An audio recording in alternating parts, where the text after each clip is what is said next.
ভাই এবং বোন বিবাহ করা নিষিদ্ধ, শরীয়তে হারাম। তাহলে পূর্বের যুগে সর্বপ্রথম মানব আদি পিতা আদম আলাইহিস সালাম এবং হাওয়া আলাইহিস সালামের পরিবার ব্যতীত অন্য কোনো পরিবার ছিল না। তাহলে আদম হাওয়ার ছেলে সন্তানের সাথে কোন পরিবারের মেয়ের বিবাহ দেওয়া হলো? অথবা আদম হাওয়ার পরিবারের মেয়ের সাথে কোন পরিবারের ছেলের বিবাহ দেওয়া হলো? নাকি আদম আলাইহিস সালামের সন্তান ছেলে মেয়েকেই বিবাহ দেওয়া হয়েছে? বিষয়টা খুবই গুরুত্বপূর্ণ বিষয়। যেমন আদম আলাইহিস সালামের শরীয়ত ছিল ভিন্ন, কারণ আল্লাহ রাব্বুল আলামিন যেহেতু আদম আলাইহিস সালামের শরীয়তে হযরত আদম আলাইহিস সালামের পরিবার ব্যতীত অন্য কোনো পরিবার পৃথিবীতে ছিল না, এজন্য মহান আল্লাহ রাব্বুল আলামিন সেই পরিবার থেকে অর্থাৎ আদম আলাইহিস সালামের ঔরসে হাওয়া আলাইহিস সালামের গর্ভ থেকে জোড়ায় জোড়ায় সন্তান জন্মগ্রহণ করত, অর্থাৎ যমজ সন্তান হতো। কেমন? একজন পুত্র সন্তান হতো আর একজন কন্যা সন্তান হতো। যে বছর একজন পুত্র এবং একজন কন্যা সন্তান হলো, এরা ছিল সহোদর ভাই এবং সহোদরা বোন। পরবর্তী বছরে আবার যমজ সন্তান হতো, একজন ভাই আর একজন বোন, অর্থাৎ একজন কন্যা সন্তান আর একজন পুত্র সন্তান। তো পূর্ববর্তী বছরের যে সন্তান ছিল একজন ছেলে একজন মেয়ে, আর পরবর্তী বছরের একজন ছেলে একজন মেয়ে, তারা সহোদরা ভাই এবং বোন ছিলেন না। কারণ যমজ সন্তান যারা ছিল তারা আমাদের মা যেভাবে জন্মগ্রহণ করে থাকে এইভাবে তারা আপন ভাই বোনের মতো ছিল। যারা এক বছরে জন্ম নিত যমজ, তারা ছিল আপন ভাই বোনের শরীয়তের হুকুমে। আর যারা পরবর্তী বছরে মাতৃগর্ভে থেকে ভূমিষ্ঠ হলো, তারা ছিল চাচাতো ফুফাতো মামাতো খালাতো ভাইয়ের হুকুমে। এই জন্য আদম আলাইহিস সালামের শরীয়ত এমন ছিল, যেহেতু আদম আলাইহিস সালামের যুগে তার পরিবার ছাড়া অন্য কোনো পরিবার পৃথিবীতে ছিল না, এই জন্য মহান আল্লাহ এক বছর যে পুত্র এবং কন্যা সন্তান হতো তাদের সহোদর ভাই এবং সহোদরা বোন হিসেবে গণ্য করে দিয়েছেন। আর বিবাহের ব্যবস্থা এমন করে দিয়েছেন যে পরবর্তী বছরে যেই ভাই এবং বোন জন্মগ্রহণ করেছে তাদের একজন ভাইয়ের সাথে পূর্ববর্তী বছরের বোনের সঙ্গে বিবাহ এটা জায়েজ ছিল। যেমন আদম আলাইহিস সালামের সন্তান আমরা সকলেই জানি হাবিল এবং কাবিল ছিল। এখান থেকেই কুরবানির ইতিহাস। আল্লাহ রাব্বুল আলামিন বলেন যে ওয়ালিকুল্লি উম্মাতিন জাআলনা মানসাকান, আমি প্রত্যেক জাতির জন্য কুরবানি দিয়েছিলাম লিয়াযকুরু ইসমাল্লাহি, যাতে তারা আমি আল্লাহ রাব্বুল আলামিনের নাম তারা স্মরণ করে, আলা মা রাযাকাহুম মিন বাহিমাতিল আনআম। মহান আল্লাহ পাক রব্বুল আলামিন বলেন তারা যখন আমার নাম স্মরণ করে তখন আমি সেই চতুষ্পদ জন্তু থেকে তাদের জন্য রিজিকের ব্যবস্থা করে দিই। অর্থাৎ যে কুরবানি আমরা করি আল্লাহ তাআলাকে সন্তুষ্ট করার উদ্দেশ্যে, এই কুরবানি করার মাধ্যমে আল্লাহ রাব্বুল আলামিন সেই গোশত আমাদের রিজিক হিসেবে দিয়েছেন, আমরা সেই রিজিকগুলো ভক্ষণ করে থাকি। তো যাই হোক, এই কুরবানির ইতিহাসটা হলো কেমন? আদম আলাইহিস সালামের একজন সন্তান ছিল, তার নাম হচ্ছে কাবিল, বড় ভাই কাবিল। এই কাবিলের সঙ্গে একটি কন্যা সন্তান জন্মগ্রহণ করেছে, তার নাম হচ্ছে আকলিমা। সে খুব সুন্দরী সুশ্রী মহিলা ছিলেন, জন্ম থেকেই খুব সুন্দর ছিলেন। পরবর্তী বছরে জন্মগ্রহণ করলো ছোট ভাই হাবিল। এই ছোট ভাই হাবিল এর সঙ্গে একটি মেয়ে জন্মগ্রহণ করলো, কন্যা সন্তান। সে খুব একটা সুন্দর ছিল না, তাকে দেখতে খুব একটা সুন্দরী লাগতো না, কালো কুচরি ছিল। তো শরীয়তের হুকুম অনুযায়ী আগের বছরের ছেলের সঙ্গে পরবর্তী বছরের মেয়ের সঙ্গে বিবাহ জায়েজ ছিল। কিন্তু বড় ভাই কাবিলের সাথে যে পুত্র যে কন্যা সন্তান জন্মগ্রহণ করেছে সে খুব সুন্দরী ছিল। এজন্য যখন তারা বিবাহের অবস্থায় বসলেন, বিবাহের বয়সে বসলেন, ঠিক এমন সময় তাদের মধ্যে দেখা গেল দুই ভাই আকলিমাকে বিয়ে করার জন্য উঠে পড়ে লেগেছে। আকলিমাকে তারা বিয়ে করতে চায়, কারণ সে ছিল অধিক সুন্দরী রমণী।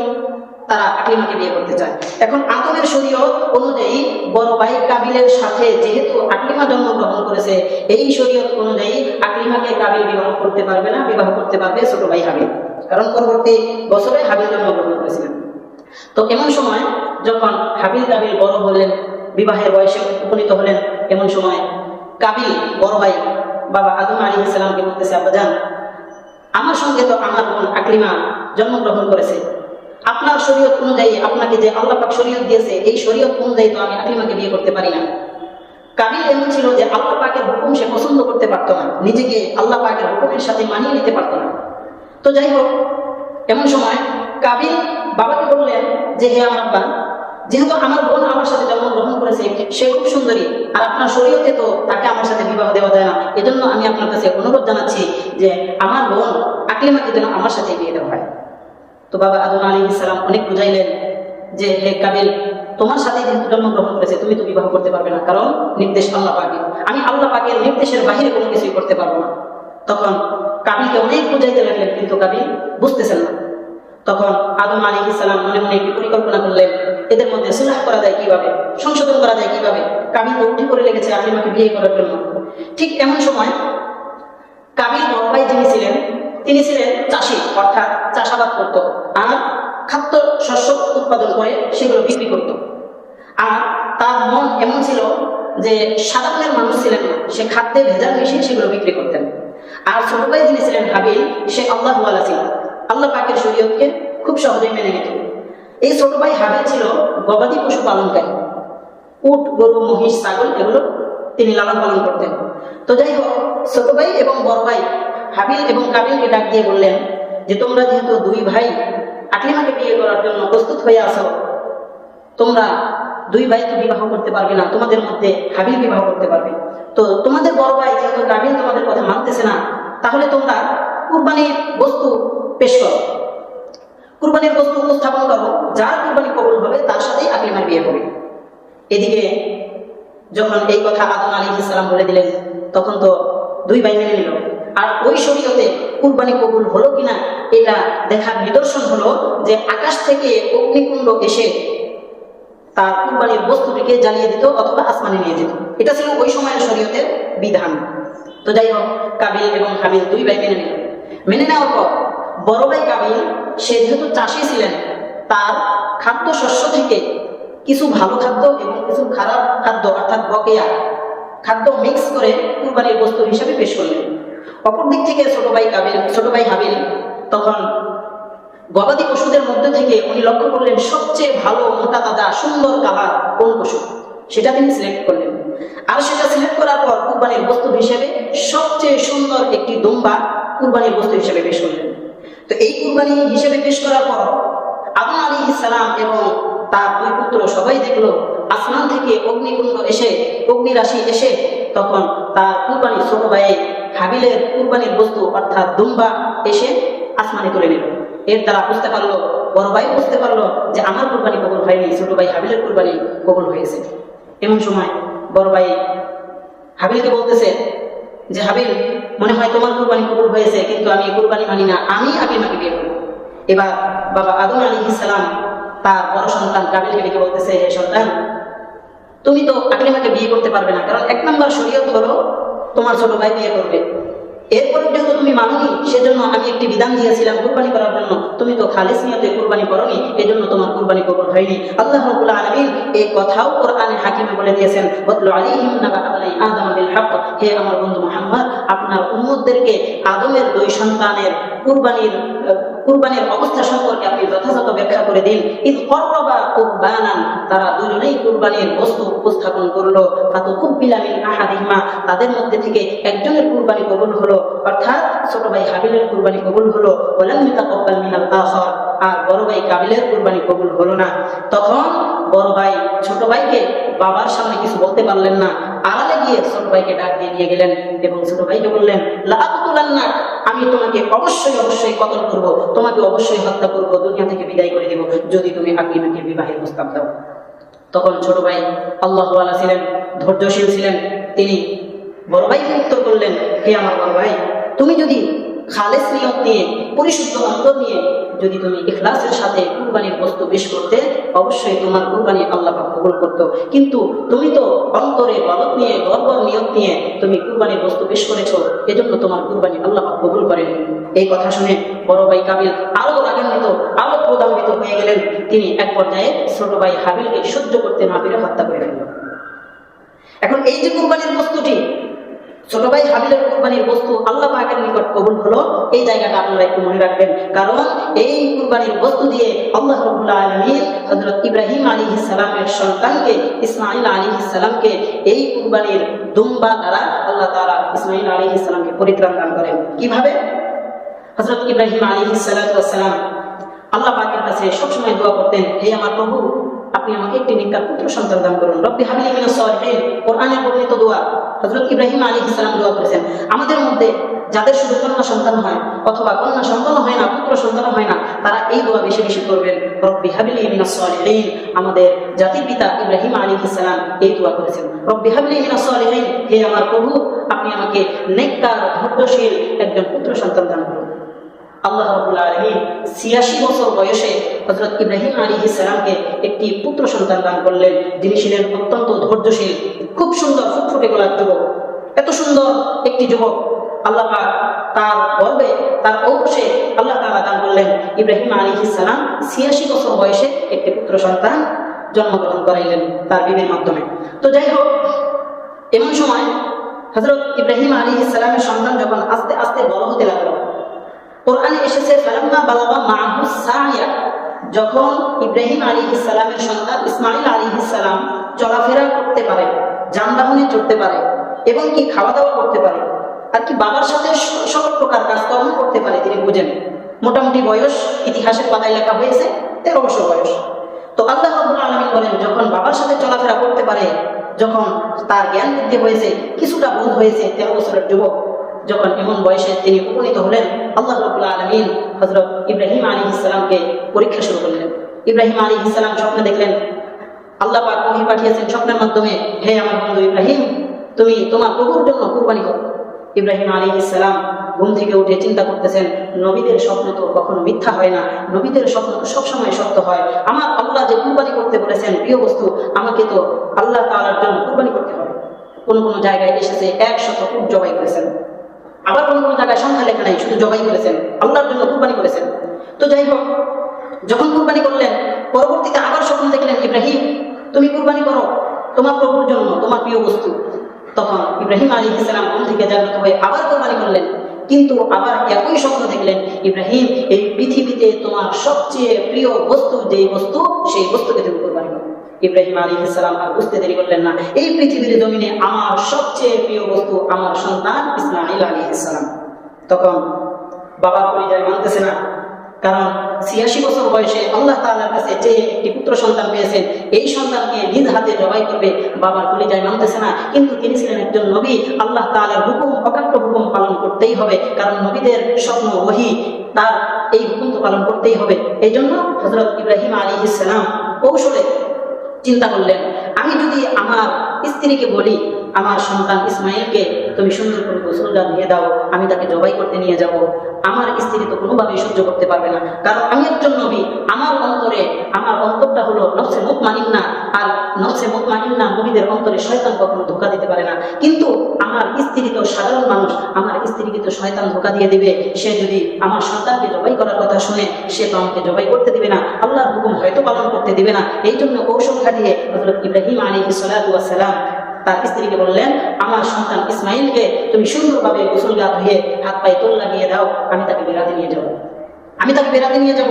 যখন এই কথা বললেন, তখন ইসমাঈল আলাইহিস সালামের মা তাকে সুন্দরভাবে গোসল করিয়ে দিলেন। কিন্তু গোসল করিয়ে দিচ্ছেন, তার মনে কেমন যেন একটা খটকা লাগতেছেন, সামনে কি যেন বিপদ আসতেছে। এই পৃথিবীতে সন্তানের উপর যদি কোনো বিপদ আসে, পৃথিবীর জমিনে একজন ব্যক্তির অন্তর সর্বপ্রথম লাড়া দেয়, তিনি হচ্ছেন মা। যখন হাত পায়ে তেল দিয়ে দিচ্ছেন, তখন তার মা তেল দিয়ে দিচ্ছেন, কিন্তু অন্তরে কেমন যেন একটি আকাঙ্ক্ষা আসতেছে যে কি হয়, আমার মনে শান্তি নাই কেন, কি হতে যাচ্ছে সামনে।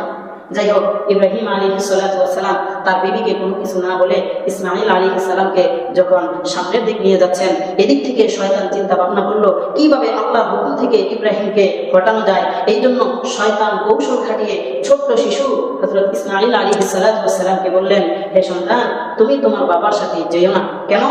তোমার বাবা তোমাকে জবাই করবে। বলে, আমার বাবা আমাকে জবাই করবে? আমার বাবা আমাকে এত আদর করে, এত সুন্দর মহব্বত করে, আমাকে জড়িয়ে ধরে ঘুমিয়ে থাকে, আমাকে কেন জবাই করবে? তখন শয়তান বলতেছে, তোমাকে এজন্য জবাই করবে, আল্লাহ হুকুম করেছেন তোমার আব্বু যেন নিজ হাতে তোমাকে জবাই করে, এজন্য তোমাকে জবাই করার জন্য নিয়ে যাচ্ছে। তখন সন্তান বলতেছেন, যদি হয় আল্লাহ পাকের হুকুম, তাহলে আমার জীবন একবার জবাই হওয়ার জন্য প্রস্তুত নয়, কোটি কোটি বার যদি আমাকে জবাই হতে হয়, আমি আল্লাহ তাআলার হুকুম পালন করার জন্য কোটি কোটি বার জবাই হতে রাজি আছি। এরপর শয়তান ছোট্ট শিশু ইসমাঈলকে ঘায়েল করতে পারলেন না, চলে গেলেন ইসমাঈল আলাইহিস সালামের আম্মার কাছে, ইব্রাহিম আলাইহিস সালামের বিবির কাছে। যাওয়ার পর বলতেছেন, হে ইব্রাহিমের বিবি, তুমি তো তোমার সন্তানকে সুন্দরভাবে গোসল গা ধুয়ে তৈল লাগিয়ে পাঠিয়ে দিয়েছো, কিন্তু তুমি কি জানো কোথায় পাঠিয়ে দিয়েছো? ইব্রাহিম আলাইহিস সালাতু ওয়াস সালামের স্ত্রী বলতেছেন বাবার সাথে ঘুরতে গেছে। তখন বলে না, তোমার স্বামী তোমার সন্তানকে নিজ হাতে জবাই করতে নিয়ে গেছে। তখন হযরত ইব্রাহিম আলাইহিস সালাতু ওয়াস সালামের বিবি বললেন, কোন বাবা পারে না তার সন্তানকে নিজ হাতে জবাই করবে? তখন শয়তান বলতেছে হ্যাঁ, অবশ্যই জবাই করবে। তখন ইব্রাহিম আলাইহিস সালামের স্ত্রী বলল কেন? শয়তান বলে, আল্লাহ পাক হুকুম করেছেন তোমার সন্তানকে জবাই করার জন্য, সেজন্য তোমার স্বামী তোমার সন্তানকে জবাই করার জন্য নিয়ে গেছে।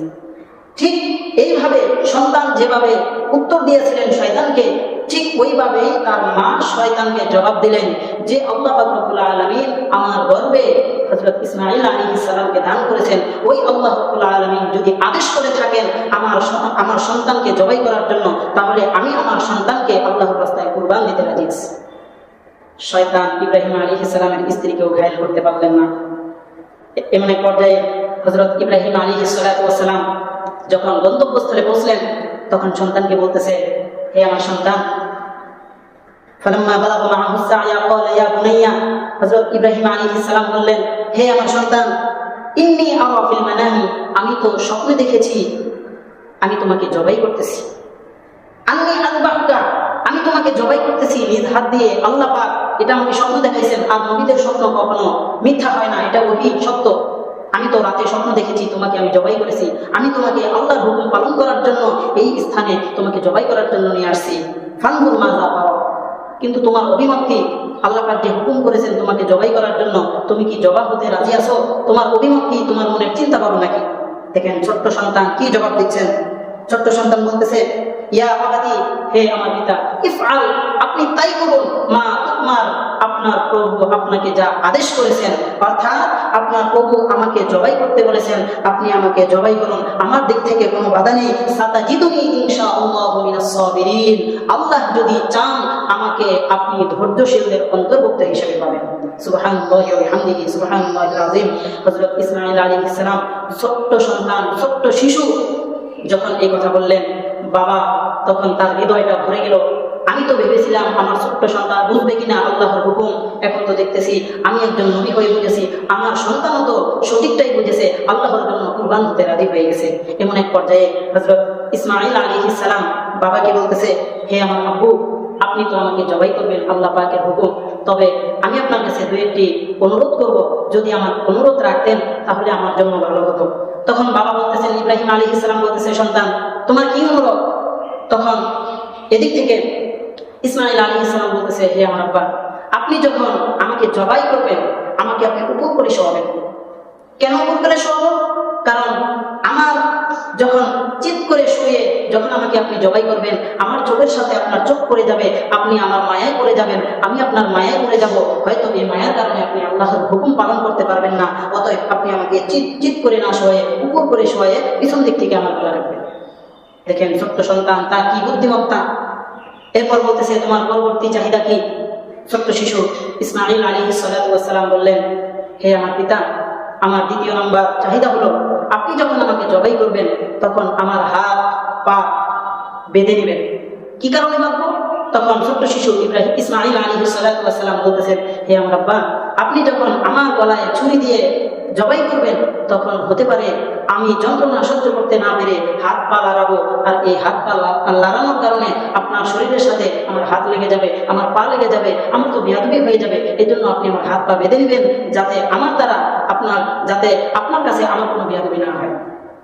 তখন ইব্রাহিম আলাইহিস সালাতু ওয়াস সালাম মনে মনে চিন্তা করতেছেন, আল্লাহ পাকের কেমন একটা পরীক্ষা, আমি আল্লাহ পাকের পরীক্ষা দিচ্ছি, আমার সন্তানও পরীক্ষা দেওয়ার জন্য পরিপূর্ণ প্রস্তুত। ঠিক এমনই ভাবে ফালাম্মা আসলামা, দুজনে যখন সম্মিলিতভাবে পরামর্শ করে ইব্রাহিম ইসমাঈল আলাইহিস সালামকে শোয়ালেন, ওয়াতাল্লাহু লিল জাবিন, তখন তাকে উপর করে শোয়ালেন। ওয়ানাদাইনাহু আইয়া ইব্রাহিম, আল্লাহ পাক রব্বুল আলামিন তখন ইব্রাহিম আলাইহিস সালাতু ওয়াস সালামকে ডাক দিলেন। এমন সময় উপর করে শুয়াইয়ে যখন তার উপর ছুরি দিয়ে আঘাত করতেছেন কাটার জন্য, তখন দেখতেছেন গলা এত শক্ত কাটতেছে না, তিনি অনেক জোর খাটিয়ে অনেক শক্তি খাটিয়ে নিজের সন্তানকে জবাই করার জন্য চেষ্টা করতেছেন। ঠিক এমন সময় আল্লাহ রাব্বুল আলামিন দেখলেন ইব্রাহিম আলাইহিস সালাতু ওয়াস সালাম এবং তার পুত্র ইসমাঈল আলাইহিস সালাতু ওয়াস সালাম তাদের পরীক্ষায় পাশ করেছেন। তখন আল্লাহ রাব্বুল আলামিন তাদেরকে হযরত ইসমাঈল আলাইহিস সালামকে জবাইয়ের হাত থেকে বাঁচানোর জন্য ওই যে পূর্ববর্তী হাবিল অর্থাৎ আদম আলাইহিস সালামের সন্তান, ছোট সন্তানের জবাইকৃত যে দুম্বা আল্লাহ তাআলা আসমানে উঠিয়ে নিয়েছিলেন, সেই আসমান থেকে সেই দুম্বা ইসমাঈল আলাইহিস সালামের পরিবর্তে সেখানে দিয়ে দেওয়া হয় ইব্রাহিম আলাইহিস সালামের হাতে। ইসমাঈল আলাইহিস সালামের পরিবর্তে তখন ওই হাবিলের কোরবানি কৃত দুম্বা জবাই হয়ে যায়। অর্থাৎ যে দুম্বাটি জবাই করেছিল হযরত আদম আলাইহিস সালামের সন্তান হাবিল, সেই পশু আল্লাহ তাআলা আসমান থেকে জান্নাত থেকে পাঠিয়ে দেন। আর তখন ইসমাঈল আলাইহিস সালামের পরিবর্তে তখন ওই দুম্বাটি জবাই হয়ে যায়। বাবা এদিক থেকে মনে করে আমার সন্তান তো মনে হয় জবাই হয়ে গেছে, নিজের চোখ খুলে দেখে সন্তান দাঁড়িয়ে আছে, জবাই হয়ে গেছে একটি দুম্বা। তখন বলতেছে এই কি অবস্থা, এটা কেমন হলো, আমার সন্তানকে আমি জবাই করতে পারলাম না, আমি আল্লাহ পাকের হুকুম পালন করতে পারলাম না, না জানি আমি আল্লাহ তাআলার নিকট অপরাধী হয়ে গেলাম।